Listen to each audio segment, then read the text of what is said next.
Lors de l'accouchement, il arrive parfois que la dilatation n'évolue pas pendant un certain temps. On parle alors souvent de stagnation, de dilatation. Et aujourd'hui, justement, je vais vous expliquer un peu tout ça parce que souvent, cette stagnation, elle arrive aux alentours de 7-8 cm. C'est un plateau assez caractéristique des accouchements. Et c'est une raison fréquente de transfert à l'hôpital pour, par exemple, une péridurale. Et ça entraîne souvent des interventions médicales qui pourraient aller jusqu'à la césarienne. Il faut savoir qu'en hôpital, les protocoles hospitaliers elles déterminent un délai assez différent en fonction des hôpitaux, qu'ils estiment comme un délai raisonnable, au terme duquel une césarienne s'impose. C'est hyper important d'avoir notion de ça, de à quel point ces plateaux ils peuvent nous donner certaines indications. Et que des actes qui sont portés de manière assez récurrente, systématique dans ces situations-là, en fait, ne vont pas forcément aider à ce que ça passe. Donc, on va parler de ça aujourd'hui.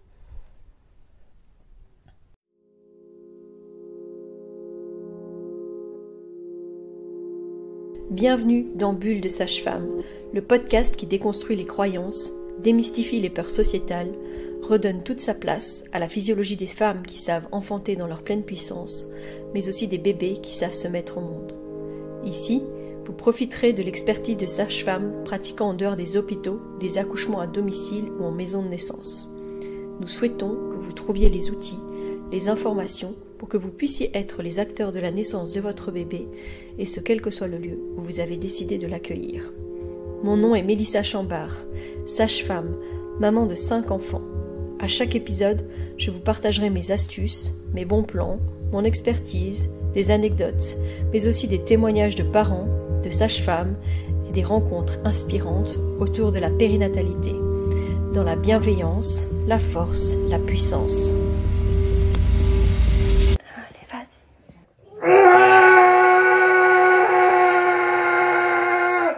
C'est clair que dès qu'un bébé s'installe dans l'utérus d'une femme, tout son corps met tout en place pour que ce bébé reste en sécurité. Ça veut dire que dès les prémices de ce bébé qui s'installe dans l'utérus, donc au moment de sa nidation, tous les changements hormonaux qu'il va y avoir chez cette femme, d'ailleurs qui vont entraîner beaucoup de choses au niveau de son état, au niveau des nausées, de la fatigue, etc., sont dus à des hormones qui vont protéger la grossesse au maximum. Et dans ces phénomènes-là, l'utérus va comme se verrouiller au niveau du col pour protéger au maximum le bébé.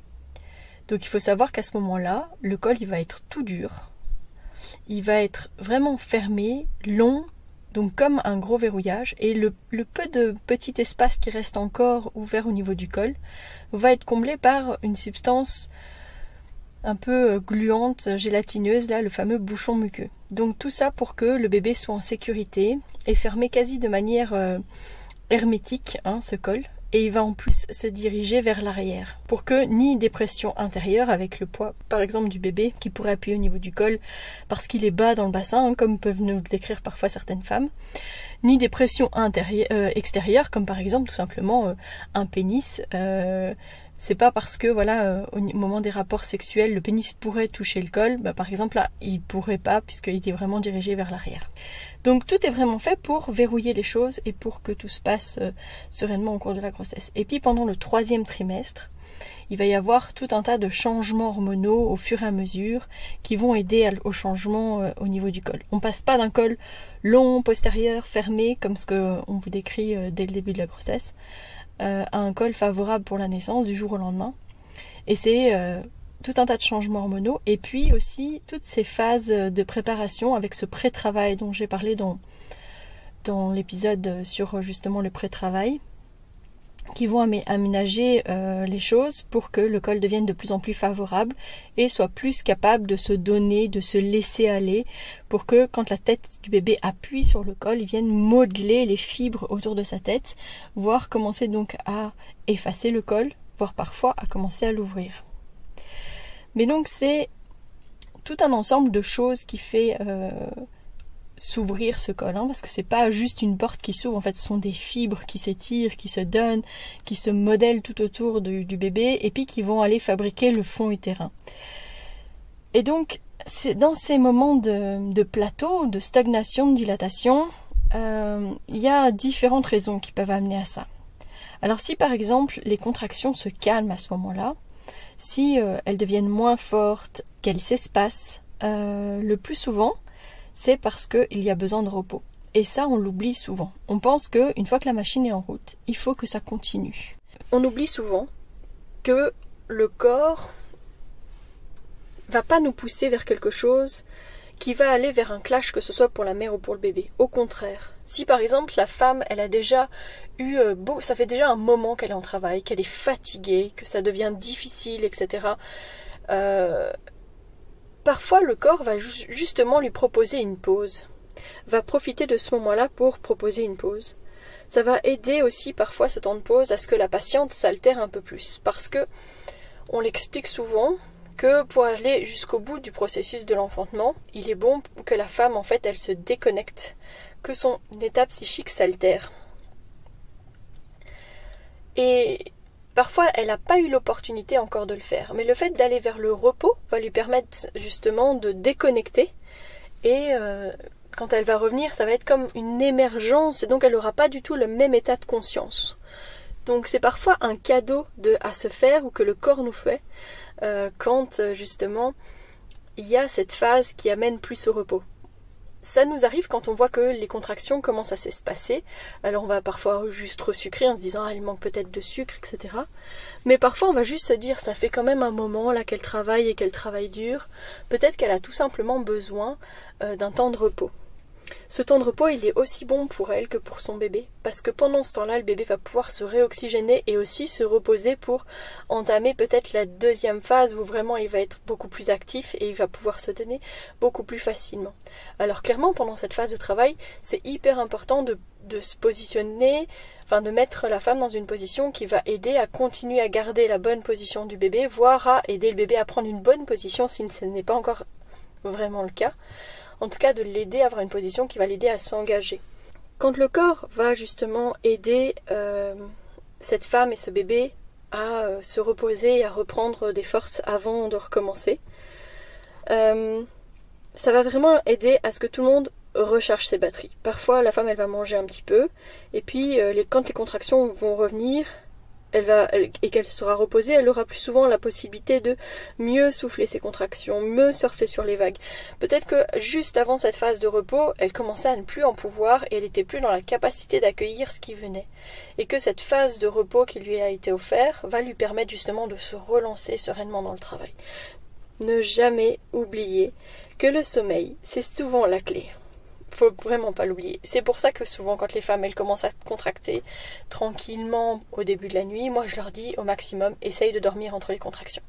C'est pas juste parce que j'ai envie de rester dans mon lit plus souvent, plus longtemps.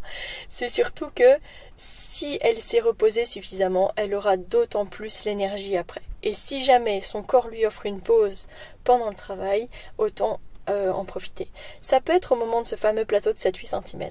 Ça peut être aussi après la dilatation complète, quand la femme aura ce qu'on appelle la phase de quiétude. Mais ça, j'en reparlerai aussi à un autre moment. Je pense que je pourrais faire tout un épisode juste sur la phase de quiétude. Donc on en reparlera aussi.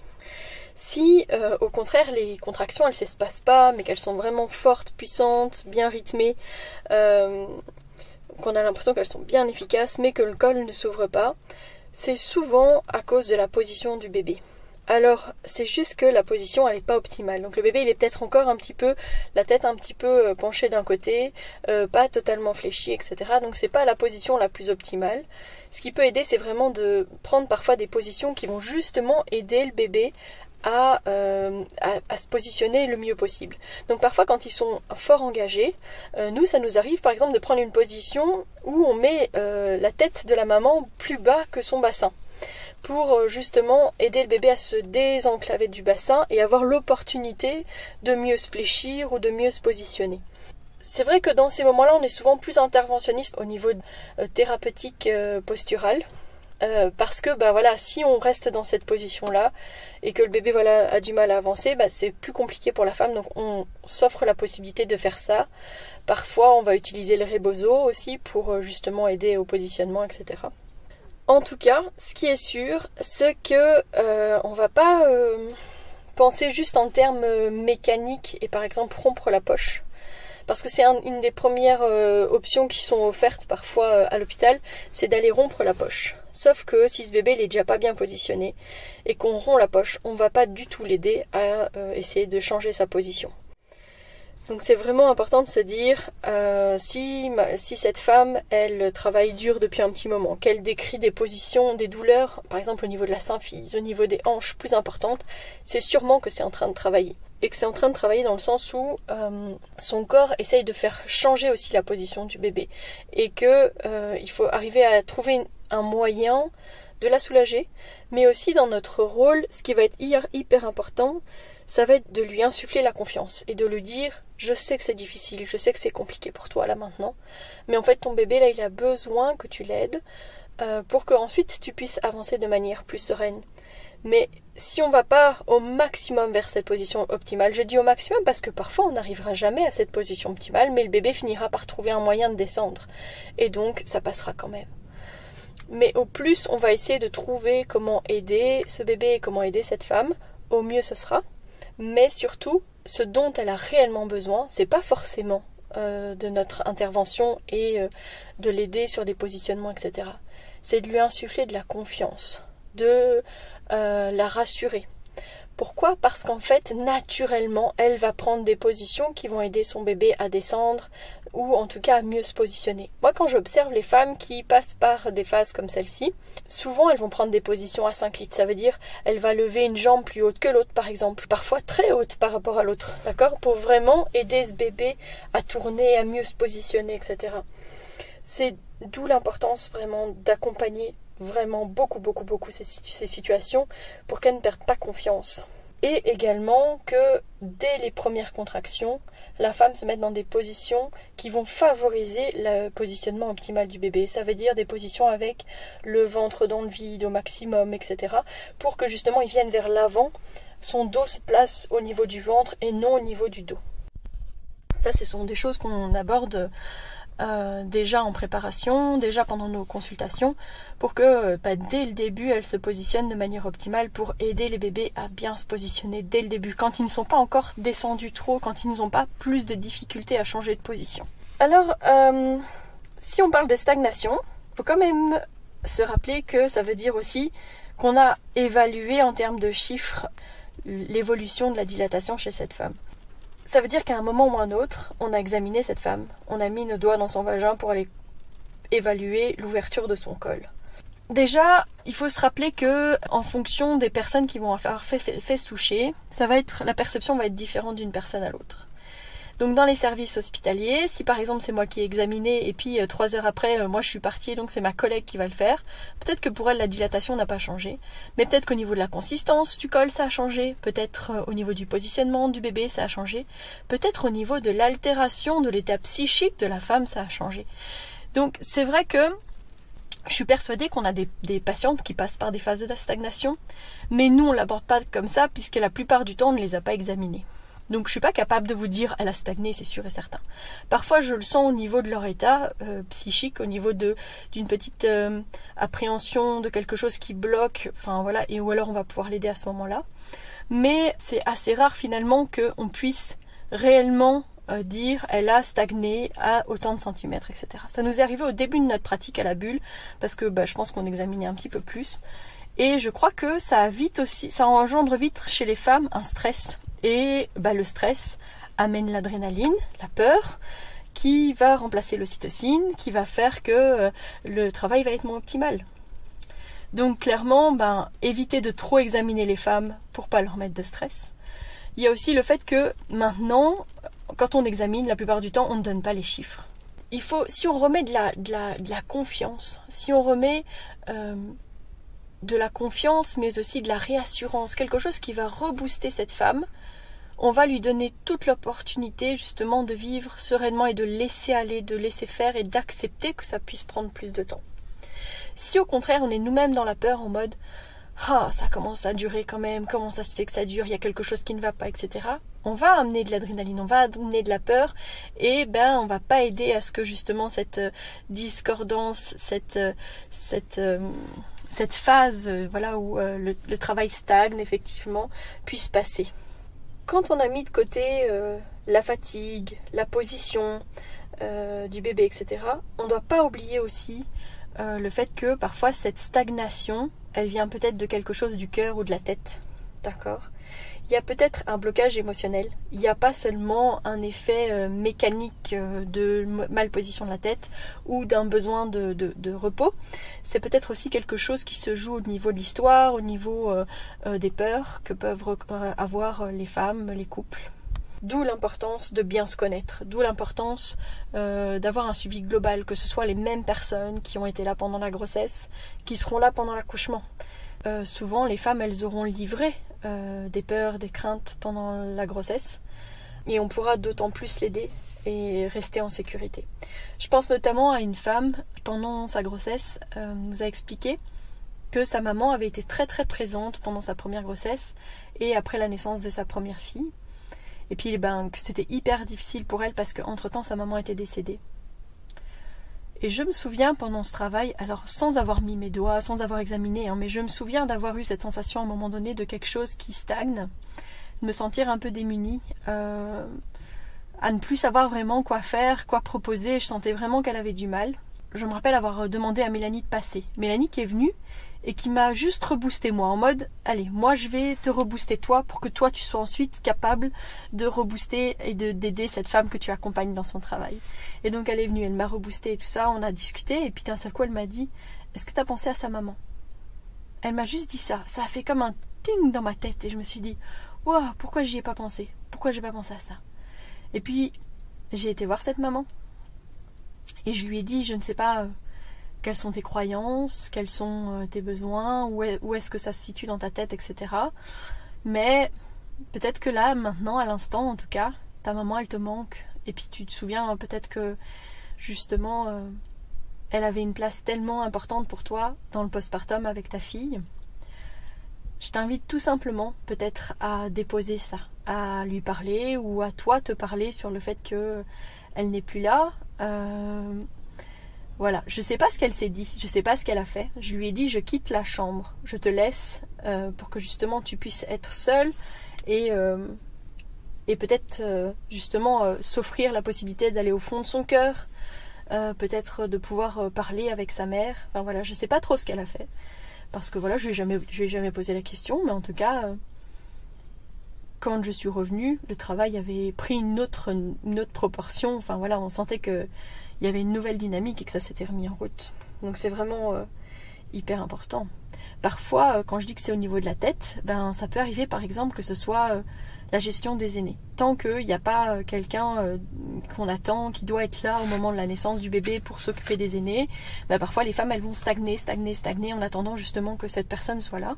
Et une fois que ça s'est libéré de son esprit, hop, tac, elle va finir son travail et sa dilatation et elle va accueillir sereinement son bébé. Je pense que la clé de tout ça, c'est de se rappeler que c'est important d'évaluer évidemment toute la situation, de ne pas juste se baser sur un phénomène physique ou sur des centimètres. C'est ne pas oublier que on doit arrêter d'analyser en termes de centimètres, de temps, de chiffres, et de revenir à ce qu'on observe, à ce qu'on accompagne avec justesse. Rester dans la confiance, parce que je crois qu'il y a moyen d'évaluer tellement autrement l'évolution du travail, ça c'est sûr. Je pense que si vous écoutez ce podcast, vous savez et vous entendez que on évalue différemment parce qu'en fait on a la chance de pouvoir rester auprès des femmes. On a la chance de pouvoir entendre, voir, ressentir que les choses évoluent, avancent. Si c'est vraiment nécessaire, ça nous arrive d'utiliser aussi par exemple l'homéopathie. On a toute une panoplie de choses, de petits remèdes qu'on peut proposer dans ces moments-là.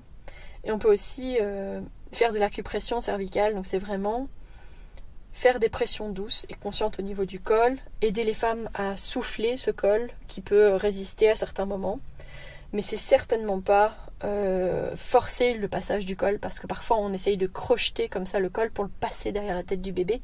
C'est pas du tout ça qu'on fait.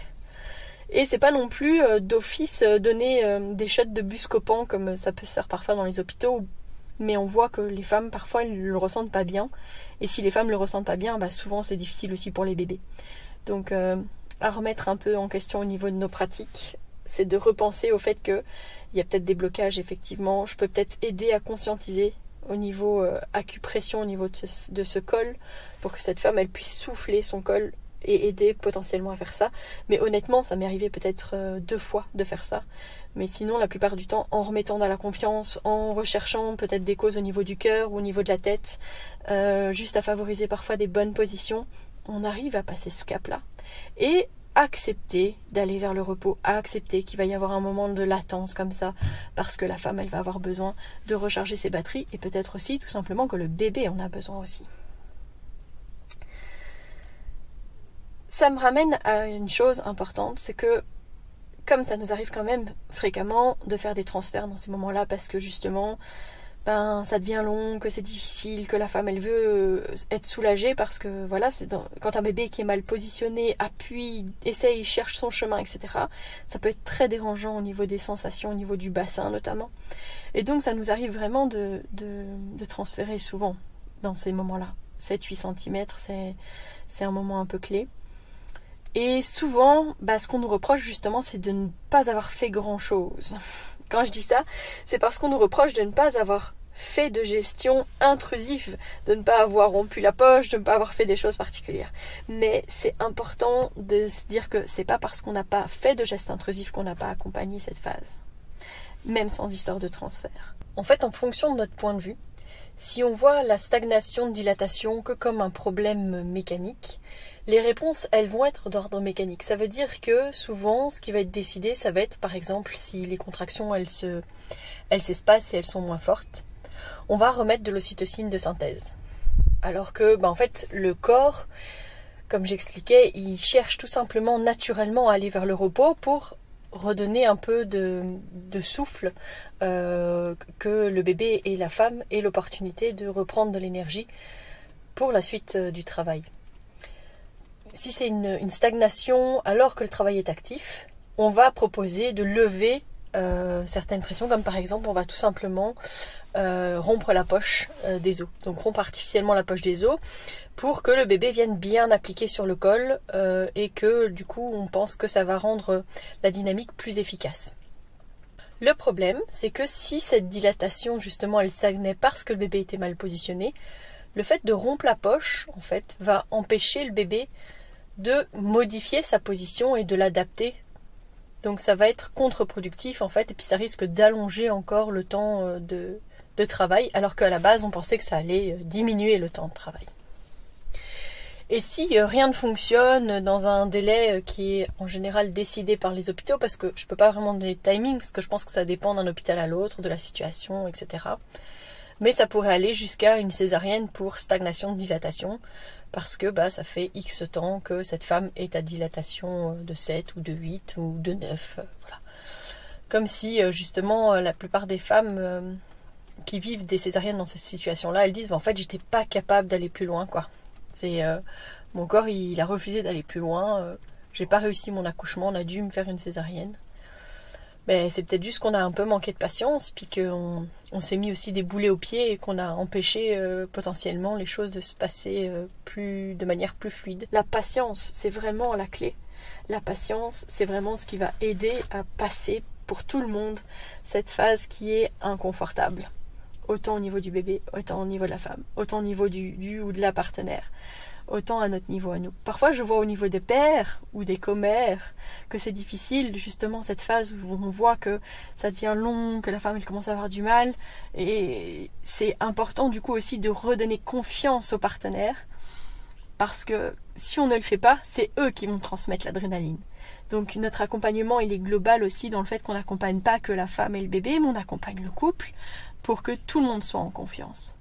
Les moments où comme ça flotte un petit peu, si on donne les bons outils, si on trouve les bons mots pour réassurer tout le monde, alors ça va devenir beaucoup plus fluide pour tout le monde. C'est bon aussi de se le rappeler. Et aussi tout simplement que si tout le monde va bien, on peut attendre. Si le bébé va bien, s'il ne fatigue pas, c'est pas parce qu'on est en blocage à 7-8 cm qu'elle va rester à 7-8 cm. Non, à un moment donné, il y a quelque chose qui va se jouer et ce col va lâcher et ce bébé va descendre. Il n'y a pas d'urgence à intervenir, à part prioriser justement le confort, la réassurance, la confiance, qui vont aider ensuite à ce que la mise au monde soit sereine. Voilà. J'espère que ça vous a plu. Je voulais vraiment vous remercier parce que là, on arrive à un petit tournant. Là. On arrive au 11e épisode aujourd'hui et qu'on approche en fait des 2000 écoutes. Donc vraiment déjà merci pour votre écoute, merci pour vos partages. J'espère en tout cas que ça répond toujours à vos besoins, à vos souhaits. Et pour ça, je voudrais en fait vous demander sur les réseaux, sur mon email que je vous donne encore à la fin de cet épisode, de faire une petite action. C'est de me dire justement quels sont les sujets que vous aimeriez que je développe pour la suite. Si jamais il y a des sujets que vous aimeriez justement que je développe, je m'approche justement bientôt des vacances de printemps et donc de temps où je vais avoir plus l'opportunité d'enregistrer des épisodes puisque mes enfants seront en stage.